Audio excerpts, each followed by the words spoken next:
Hello all, welcome back to daily current affairs classes.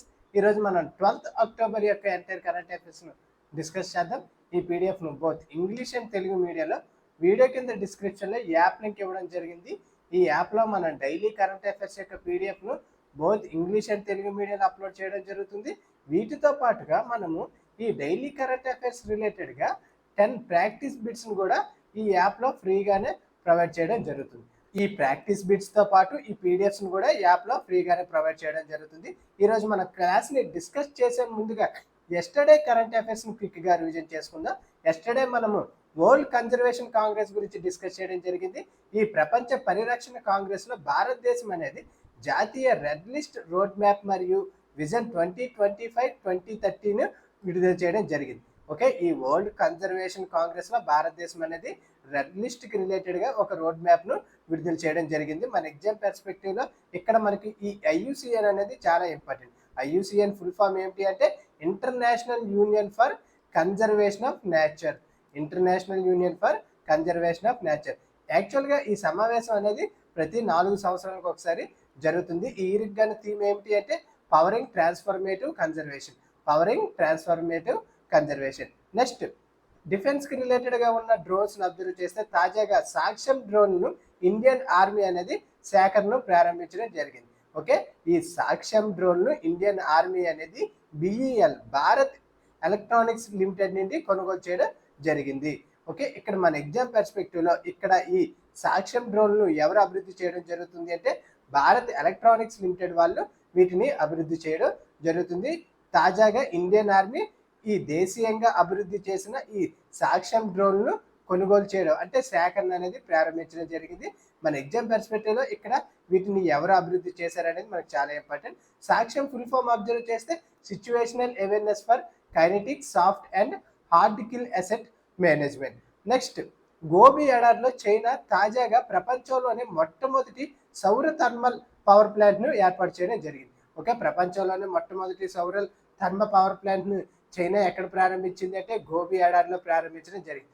Okay, ఏ దేశం ప్రారంభించింది అంటే China అనేది ప్రారంభించడం జరిగింది. చైనాలోని 3 గార్జెస్ కార్పొరేషన్ వాళ్ళు ఈ సౌర థర్మల్ పవర్ ప్లాంట్ను ఏర్పాటు చేయడం జరిగింది. నెక్స్ట్, పాలిటీ రిలేటెడ్గా ఇక్కడ జిల్లా జడ్జి నియామకాలపై తాజాగా సుప్రీంకోర్టు బెంచ్ అనేది కీలక తీర్పును అనేది ఇవ్వడం జరిగింది. ఈ సుప్రీంకోర్టు రాజ్యాంగ ధర్మాసనం తాజాగా న్యాయవాదులుగా కనీసం 7 సంవత్సరాల అనుభవం ఉన్నవారు డైరెక్ట్గా జిల్లా జడ్జి లేదా అదనపు జిల్లా జడ్జి పదవులకు నియమితులు అవ్వడానికి అర్హులు అని పేర్కొనడం జరిగింది. ఓకే, కాన్స్టిట్యూషనల్ బెంచ్ అయిన ఈ సుప్రీంకోర్టు బెంచ్ అనేది తాజాగా ఈ తీర్పును వెలువరించడం జరిగింది. బిఆర్ గవాయ్ నేతృత్వంలో 5 సభ్యులు ఈ తీర్పును ఇవ్వడం జరిగింది. నెక్స్ట్, వార్తల్లో ఉన్న రిపోర్ట్స్ని అబ్జర్వ్ చేస్తే times higher education world university rankings అనేది తాజాగా వెలువడడం జరిగింది. ఈ టైమ్స్ హయ్యర్ ఎడ్యుకేషన్ మ్యాగజైన్ ద్వారా ఈ రిపోర్ట్ను విడుదల చేయడం జరిగింది. ఈ రిపోర్ట్లో మొదటి స్థానంలో ఆక్స్ఫర్డ్ విశ్వవిద్యాలయం అనేది నిలవడం జరిగింది. కంటిన్యూస్గా 10వసారి ఆక్స్ఫర్డ్ విశ్వవిద్యాలయం ఈ నివేదికలో మొదటి స్థానంలో నిలవడం జరిగింది. భారతదేశం నుంచి ఇండియన్ ఇన్స్టిట్యూట్ ఆఫ్ సైన్సెస్, బెంగళూరుకి చెందిన ఈ ఇండియన్ ఇన్స్టిట్యూట్ ఆఫ్ సైన్సెస్ మొదటి స్థానంలో ఉండడం జరిగింది. ఓకే, భారతదేశంలోనైతే ఇది మొదటి స్థానంలో ఉండడం జరిగింది. అదే ప్రపంచంలోనైతే 200కు పైగా ర్యాంకుల్లో ఇది ఉండడం జరిగింది. నెక్స్ట్, గోవాలో పర్పుల్ ఫెయిర్ అనేది ప్రారంభం అవ్వడం జరిగింది. ఓకే, గోవా రాష్ట్రం తాజాగా 3వ అంతర్జాతీయ పర్పుల్ ఫెయిర్ను నిర్వహించడం జరిగింది. ఈ కార్యక్రమం అనేది వికలాంగుల చేరిక, ప్రతిభ మరియు సాధికారతను ప్రదర్శించడానికి ఉద్దేశించబడింది. ఓకే, ఈ పర్పుల్ ఫెయిర్ అనేది వికలాంగుల కోసం తీసుకురావడం జరిగింది. తాజాగా ఈ 3వ అంతర్జాతీయ ఫెస్టివల్ అనేది ఎక్కడ జరుగుతుంది అంటే గోవాలో జరుగుతుంది. ఈ ఇరుగ్గాన థీమ్ ఏమిటి అంటే celebration of inclusion, talent and empowerment. Celebration of inclusion, talent and empowerment అనే థీమ్తో ఈ ఫెస్టివల్ను నిర్వహించడం జరుగుతుంది. నెక్స్ట్, వార్తల్లో ఉన్న ఇంపార్టెంట్ పర్సనాలిటీస్ని అబ్జర్వ్ చేస్తే తాజాగా జస్ప్రీత్ బుమ్రా ఆల్ ఫార్మాట్లలో 50కి పైగా మ్యాచ్లు అనేది ఆడడం జరిగింది. ఓకే, ఓడిఐ, టెస్ట్, T20 ఈ మూడింటిలో కలిపి 50కి పైగా మ్యాచ్లు అనేది ఆడడం జరిగింది. అంటే ఒక్కొక్క ఫార్మాట్లో ఇండివిజువల్గా 50 మ్యాచ్లకు పైగా ఆడడం జరిగింది. మొట్టమొదట భారత్ పేసర్గా నిలవడం జరిగింది. ఓకే, భారతదేశం నుంచి స్పీడ్ బౌలింగ్లో మొదటి ప్లేయర్ జస్ప్రీత్ బుమ్రా ఈ 3 ఫార్మాట్లలో 50కి పైగా మ్యాచ్లు అనేది ఆడడం జరిగింది. ఓకే, ప్లేయర్ ఎవరు అంటే జస్ప్రీత్ బుమ్రా. నెక్స్ట్, ఇప్పుడు మనం 12th అక్టోబర్ రిలేటెడ్గా ఉన్న కరెంట్ అఫైర్స్ను అబ్జర్వ్ చేస్తే మొదటిగా సైన్స్ అండ్ టెక్నాలజీ రిలేటెడ్గా జాతీయ green hydrogen mission, national green hydrogen mission అనేది వార్తల్లో నిలవడం జరిగింది. తాజాగా నూతన మరియు పునరుత్పాదక ఇంధన మంత్రిత్వ శాఖ భారతదేశంలో 3 ప్రధాన ఓడరేవులను గ్రీన్ హైడ్రోజన్ హబ్లుగా గుర్తించడం జరిగింది. ఓకే, ఈ మినిస్ట్రీ అనేది భారతదేశంలోని 3 ప్రధాన ఓడరేవులను గ్రీన్ హైడ్రోజన్ హబ్లుగా గుర్తించడం జరిగింది. మన ఎగ్జామ్ పర్స్పెక్టివ్లో ఆ 3 హైడ్రోజన్ హబ్లు ఏమిటి అంటే దీన్ దయాల్ పోర్ట్ అథారిటీ, గుజరాత్లో ఉన్న ఈ Deen Dayal port authority, V O Chidambarnath port authority తమిళనాడులో ఉన్న ఈ పోర్ట్, మరియు ఒడిస్సాలో ఉన్న పారాదీప్ పోర్ట్ అథారిటీ, ఈ మూడింటిని కూడా గ్రీన్ హైడ్రోజన్ హబ్లుగా ప్రకటించడం జరిగింది. ఏ మినిస్ట్రీ అంటే ఇక్కడ నూతన మరియు పునరుత్పాదక ఇంధన మంత్రిత్వ శాఖ వీటిని ప్రకటించడం జరిగింది. మన ఎగ్జామ్ పర్స్పెక్టివ్లో ఇక్కడ మనకి ఈ 3 ఓడరేవులు కూడా చాలా ఇంపార్టెంట్. ఇక్కడ మనం సైన్స్ అండ్ టెక్నాలజీ రిలేటెడ్గా మనం అబ్జర్వ్ చేస్తే ఈ మిషన్ను ఎప్పుడు మొదటిసారిగా ప్రస్తావించడం జరిగింది అంటే 2021-22 బడ్జెట్లో ఈ నేషనల్ గ్రీన్ హైడ్రోజన్ మిషన్ను ప్రస్తావించడం జరిగింది. కానీ 2023 జనవరిలో దీన్ని అఫీషియల్గా ప్రారంభించడం జరిగింది. 8 సంవత్సరాలకు కానీ ఈ మిషన్ను ప్రారంభించడం జరిగింది. అంటే 2022-23 నుంచి 2029-30 వరకు ఈ మిషన్ అనేది కంటిన్యూ అవ్వడం జరుగుతుంది.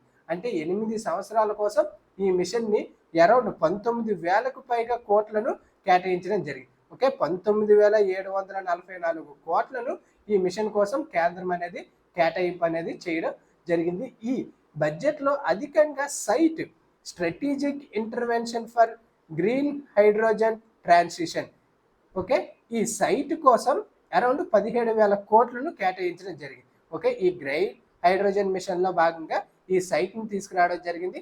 దీనికోసం 17,000 కోట్లను కేటాయించడం జరిగింది. ఇక్కడ మనకి ఏమిటి ఇంపార్టెంట్ అంటే ఈ గ్రీన్ హైడ్రోజన్ మిషన్ని ఎప్పుడు ప్రారంభించారు అంటే 2023లో ప్రారంభించారు. ఎంత బడ్జెట్ అంటే 19,744. ఏ మినిస్ట్రీ అంటే ministry of new and renewable energy ఆధ్వర్యంలో ఈ మిషన్ను తీసుకురావడం జరిగింది. ఈ మిషన్ యొక్క ముఖ్య లక్ష్యాలు మనం అబ్జర్వ్ చేస్తే 2030 నాటికి 5 మిలియన్ మెట్రిక్ టన్నుల గ్రీన్ హైడ్రోజన్ ఉత్పత్తిని చేయడం ఈ మిషన్ యొక్క ముఖ్య ఉద్దేశం. ఓకే, 50 లక్షల మెట్రిక్ టన్నుల గ్రీన్ హైడ్రోజన్ను ఉత్పత్తి చేయడం ఈ మిషన్ యొక్క ముఖ్య ఉద్దేశం. దానితో పాటుగా 50 మిలియన్ టన్నుల 50 మిలియన్ టన్నుల కార్బన్ ఉద్గారాలను తగ్గించడం ఈ మిషన్ యొక్క అనదర్ లక్ష్యం. ఓకే, అందులో భాగంగానే 6 లక్షలకు పైగా జాబ్లు అనేది క్రియేట్ చేయడం, 8 లక్షల కోట్ల పెట్టుబడిని ఆకర్షించడం ఈ మిషన్ యొక్క one of the major feature అనమాట. ఇక్కడ మన ఎగ్జామ్ పర్స్పెక్టివ్లో 2030 నాటికి భారతదేశం అనేది ఈ మిషన్ ద్వారా 5 మిలియన్ మెట్రిక్ టన్నుల గ్రీన్ హైడ్రోజన్ ఉత్పత్తిని చేయడంగా లక్ష్యం అనేది పెట్టుకోవడం జరిగింది. అందుకోసం తాజాగా ప్రభుత్వం అనేది 3 ఓడరేవులను గ్రీన్ హైడ్రోజన్ హబ్లుగా గుర్తించడం జరిగింది. ఆ 3 ఓడరేవులు ఏమిటి అంటే Deen Dayal port authority, V O Chidambarnath port authority, Paradip port authority. ఈ 3 ఓడరేవులు కూడా మనకి చాలా ఇంపార్టెంట్. ఈ మిషన్ ఉద్దేశం ఏమిటి అంటే భారతదేశాన్ని గ్రీన్ హైడ్రోజన్ మరియు దాని ఉత్పత్తి, వినియోగం, ఎగుమతుల కోసం గ్లోబల్ హబ్గా, భారతదేశాన్ని ఒక గ్లోబల్ హబ్గా తీర్చిదిద్దడం ఈ మిషన్ యొక్క ముఖ్య ఉద్దేశం. అందుకోసం 2070 నాటికి భారతదేశం నెట్ జీరో ఎమిషన్ లక్ష్యాలను పెట్టుకోవడం జరిగింది. ఈ మిషన్ ద్వారా దాన్ని సాధించవచ్చు అని లక్ష్యంగా పెట్టుకోవడం జరిగింది. ఈ మిషన్ అనేది ఆ లక్ష్యానికి తోడ్పాటుగా ఉండడం కూడా జరుగుతుంది.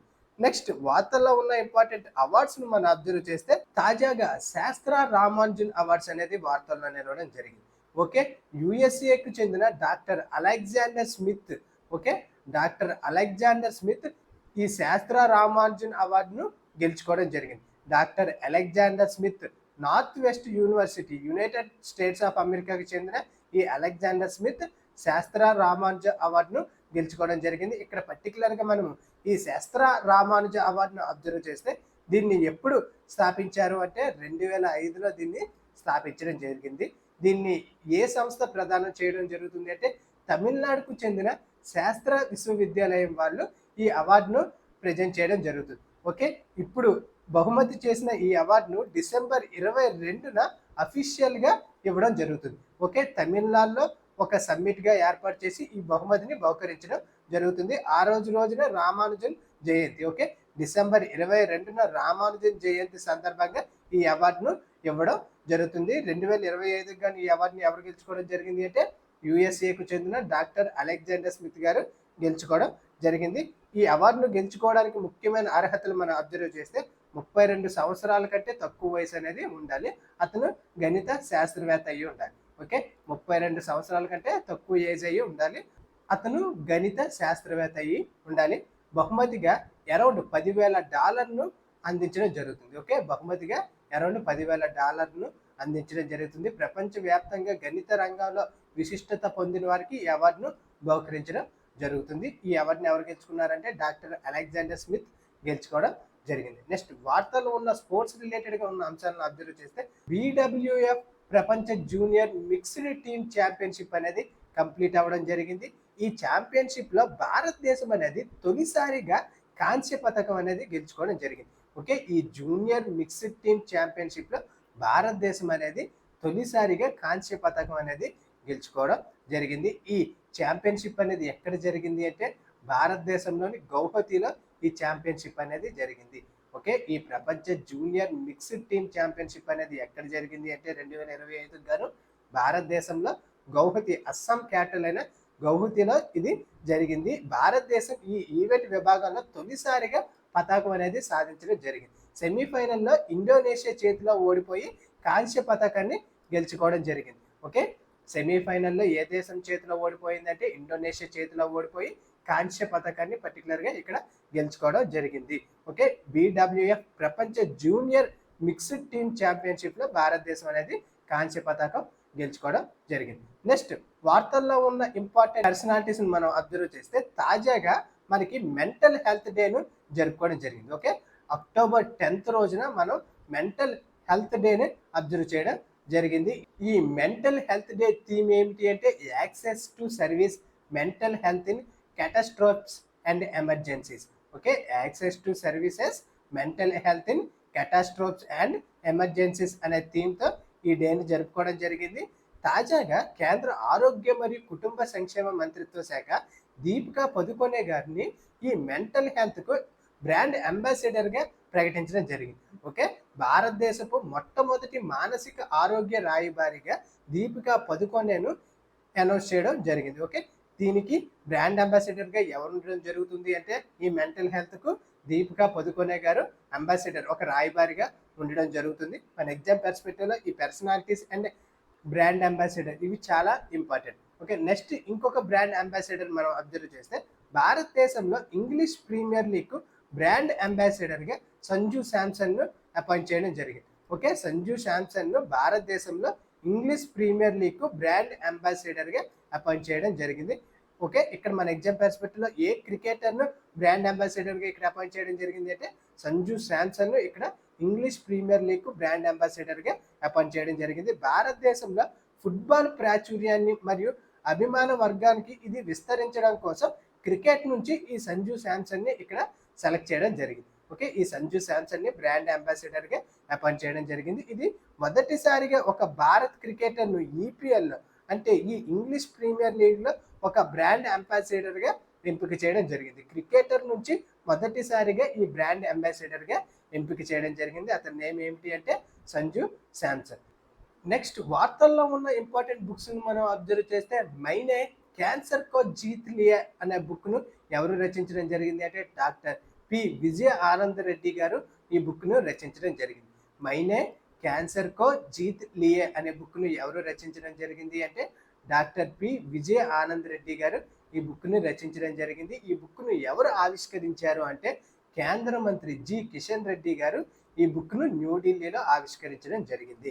ఓకే, మైనే క్యాన్సర్ కో జీత్ లియా అనే బుక్ను కేంద్ర మంత్రి కిషన్ రెడ్డి గారు ఈ బుక్ని ఆవిష్కరించడం జరిగింది. ఈ బుక్ను ఎవరు రచించారు అంటే డాక్టర్ పి విజయ ఆనంద్ రెడ్డి గారు ఈ పుస్తకాన్ని రచించడం జరిగింది. ఈ పుస్తకాన్ని ఎవరు ప్రచురించారు అంటే పెంగ్విన్ ర్యాండమ్ హౌస్ ఇండియా ఈ పుస్తకాన్ని పబ్లిష్ చేయడం జరిగింది. పెంగ్విన్ ర్యాండమ్ హౌస్ ఇండియా వాళ్ళు ఈ బుక్ను ప్రచురణ చేయడం జరిగింది. ఏ మినిస్ట్రీ, ఏ కేంద్ర మంత్రి ఈ బుక్ను ఆవిష్కరించడం జరిగింది అంటే కిషన్ రెడ్డి గారు ఈ బుక్ను ఆవిష్కరించడం జరిగింది. ఎవరు రచించారు? డాక్టర్ పి విజయ ఆనంద్ రెడ్డి గారు ఈ పుస్తకాన్ని రచించడం జరిగింది. ఈ బుక్ టైటిల్ నేమ్ ఏంటి అంటే మైనే క్యాన్సర్ కో జీత్ లియా అనే టైటిల్తో ఈ పుస్తకాన్ని రచించడం జరిగింది. నెక్స్ట్ వార్తల్లో ఉన్న ఇంపార్టెంట్ పర్సనాలిటీస్ని అబ్జర్వ్ చేస్తే ప్రెస్టేజీ మాజీ చైర్మన్ టిటి జగన్నాథన్ గారు కన్నుమూయడం జరిగింది. ఓకే, ప్రెస్టేజ్ బ్రాండ్కి మాజీ చైర్మన్ అయిన టిటి జగన్నాథ్ గారు తాజాగా మరణించడం జరిగింది.